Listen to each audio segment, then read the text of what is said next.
avec Sébastien Haller, l'homme qui a fait vibrer tout le peuple ivoirien ce soir. Est-ce que vous imaginez à quel point les gens ont sauté, que ce soit dans le stade ou chez eux après votre but?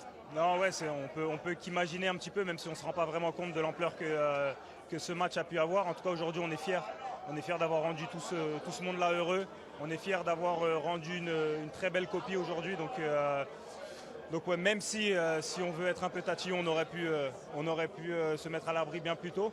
Mais aujourd'hui, c'est une victoire et on va savourer avant de jouer la finale dans notre pays. En parlant de cette finale, hier en face, il y aura le Ballon d'Or africain, Victor Osimhen, le Nigeria, un pays qu'on sait très très fort sur le continent. C'est une finale de rêve, non? Bien sûr, mais chaque finale est une finale de rêve. Ça aurait pu être n'importe quelle autre équipe. Comme on l'a dit aujourd'hui, on ne jouait pas le Congo, aujourd'hui on jouait une demi-finale de Cannes.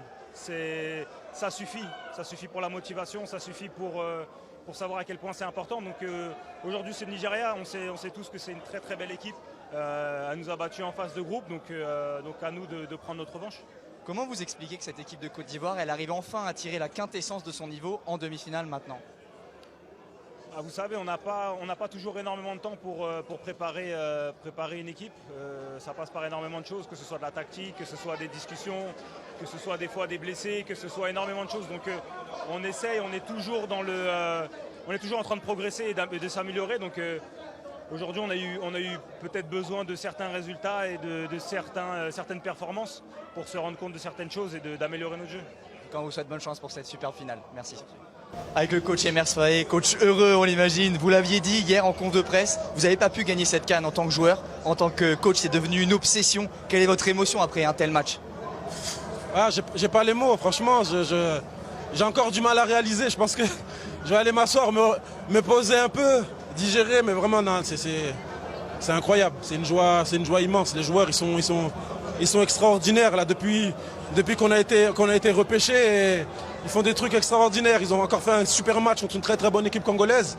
Et on a été chercher une place pour notre finale, la finale de notre CAN. Donc on est content. Coach, depuis le début de cette compétition, on avait toujours vu une Côte d'Ivoire à réaction, soit stressée, soit pêchée dans les gestes les plus simples. Aujourd'hui, ça a été maîtrisé de A à Z.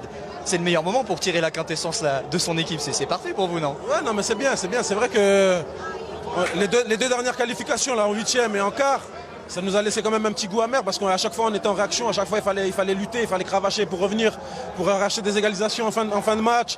Ça nous a pris beaucoup d'énergie, ça nous a pris beaucoup mentalement, même si c'est toujours bien de gagner à la fin. Et là on voulait de gagner avec un peu plus de maîtrise, en prenant le match en main.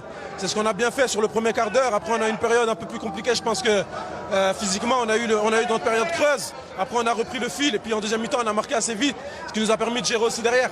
Bon, on vous souhaite bonne chance pour la finale, merci. Simon Hadengra avec nous. Simon, félicitations pour cette qualification. Qu'est-ce que ça représente pour vous? Ça doit être une émotion folle. Ouais, bien évidemment, on est tous contents ici devant nos publics, chez nous en Côte d'Ivoire. Et voilà, c'est incroyable de jouer une finale chez soi. C'est incroyable. Simon, quand on entend le public scander son nom comme ça, parce qu'on va pas se mentir, vous êtes un petit peu devenu le petit chouchou depuis le dernier match. Il vous aimait déjà beaucoup, mais là, au moment de l'annonce des équipes, il y a eu une bronca au moment de votre nom. Qu'est-ce que ça fait tout ça, de voir tout ce public ivoirien qui vous adore tant?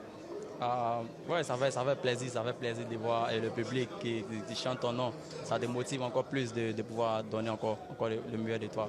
Donc voilà, ici, il reste concentré. Et voilà. On a vu une équipe très concentrée dans ce match. Vous avez dominé de bout en bout. C'est reposant quand même, non? De moins vibrer, de moins souffrir que dans les matchs précédents. Ouais, les anciens parmi nous, Max, pendant les speeches, ils ont dit voilà, une demi-finale, ça ne se joue pas, ça se gagne. Donc voilà, on a un boulot à faire devant notre public. Voilà, on doit gagner pour jouer la finale. Vous avez un parcours spécial, il faut le dire. Vous aviez, quand vous étiez jeune, vous aviez subi malheureusement une arnaque de la part d'un recruteur de joueurs. Quand vous pensez au jeune Simon qui était dans cette situation terrible, qu'est-ce que vous lui diriez là s'il était devant vous?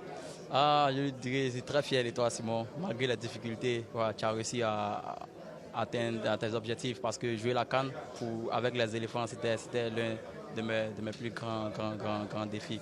Et voilà, aujourd'hui, je suis très content de faire partie de cette équipe-là. Voilà. Peut-être d'être champion en fin de semaine, on vous le souhaite. Merci Simon. Merci. Franck, j'ai souvenir de vos mots à notre micro très fort après la défaite contre la Guinée équatoriale. Vous parliez de honte de la nation. Qu'est-ce qui fait qu'aujourd'hui, cette Côte d'Ivoire, vous et vos coéquipiers, vous êtes passés de honte à fierté des éléphants et de la Côte d'Ivoire? Mais c'est clair, c'est ça le foot. Le foot, quand il y a encore 5% des chances, il faut y croire. Il faut y croire parce que dans le foot, on ne sait jamais. C'est ça qui fait la beauté du foot. On a passé des plus mauvais au plus bon. Mais il ne faut pas s'arrêter au plus bon parce qu'on a encore du chemin. Donc il faut passer du plus mauvais à l'Euro national. Donc il faut encore croire. Aujourd'hui, il faut prendre le temps de récupérer, de savourer cette victoire parce que rien n'est facile. Donc quand tu gagnes, quand tu as la possibilité, il faut vraiment célébrer à fond. Et à partir de demain, commencer à penser finale et se remotiver et travailler pour le dimanche. En parlant de cette finale, c'est en face Victor Osimhen, le Nigeria. Voilà, Victor Osimhen, ballon d'or africain. Elle vous évoque quoi cette finale? Non, une très belle équipe du Nigeria, une très grande nation du foot, on le sait tous. Et on était dans le même groupe et on a perdu 1-0 malheureusement. Mais on a encore un match ce dimanche. Donc comme je l'ai souligné tout à l'heure, aujourd'hui, on va rester calme, on va récupérer, on va savourer notre victoire. Et à partir de demain, avec l'aide du staff technique, on va travailler et on va penser finale. J'espère quand même pour vous qu'il y aura un peu de fête. Juste dernière question, il y aura le coup du marteau après la finale contre le Nigeria? Ouais, comme on le dit, si tu es fatigué, il faut rentrer.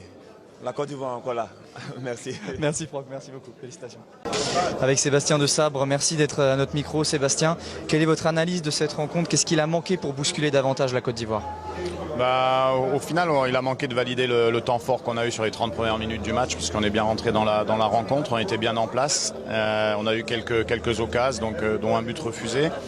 Après, sur la seconde mi-temps, on a reculé, on a eu un petit peu du mal, je pense, physiquement à finir le match. C'est vrai que l'équipe a été portée, la Côte d'Ivoire a été portée par le public, mais bon, nous on ne s'est pas désorganisé, on prend, c'est dommage, un but qui, je pense, était évitable. Et puis voilà, après on a essayé de mettre toutes nos armes offensives sur le terrain pour revenir, mais ça n'a pas été suffisant. Donc voilà, on est un peu déçus de s'arrêter si proche de la dernière marche. Coach, quand vous avez pris cette équipe, elle avait perdu ses 2 premiers matchs de qualification pour cette CAN. Aujourd'hui, vous êtes demi-finaliste. Vous l'aviez dit, l'objectif, c'est d'abord la CAN 2025. Aujourd'hui, on est en 2023, 2024. Et vous êtes déjà demi-finaliste. On peut dire que vous êtes quand même en très bonne voie. C'est quoi votre bilan de cette compète?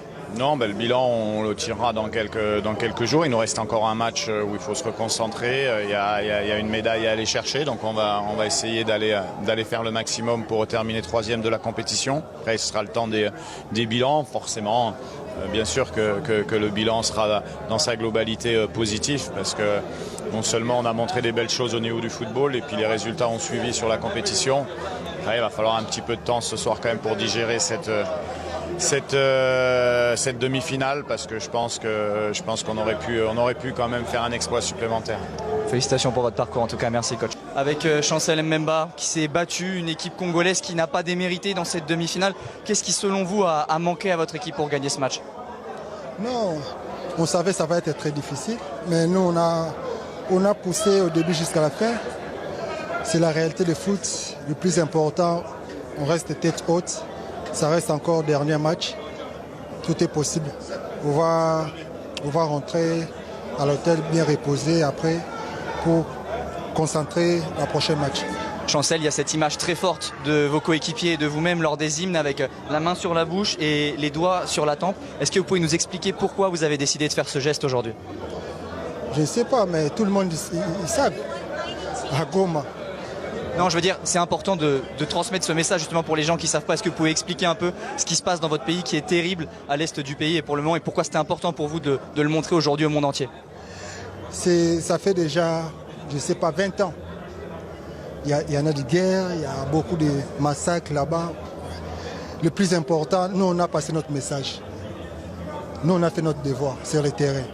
Après, je sais très bien, il y en a l'Union européenne, il va voir. Parce qu'on a fermé la bouche, on a fermé les yeux. Nous, on a fait notre devoir sur le terrain. On a montré à tout le monde. Il y a beaucoup de massacres au Congo. C'est certain. On peut vous remercier d'ailleurs, Chancel, d'être venu à notre micro. Et je pense que tous les Congolais aujourd'hui, en leur nom, je vous félicite parce que je pense qu'ils sont très fiers de vous et très heureux de la compétition que vous avez faite. Merci beaucoup, Chancel. Merci, avec plaisir. Bonne soirée. Merci beaucoup.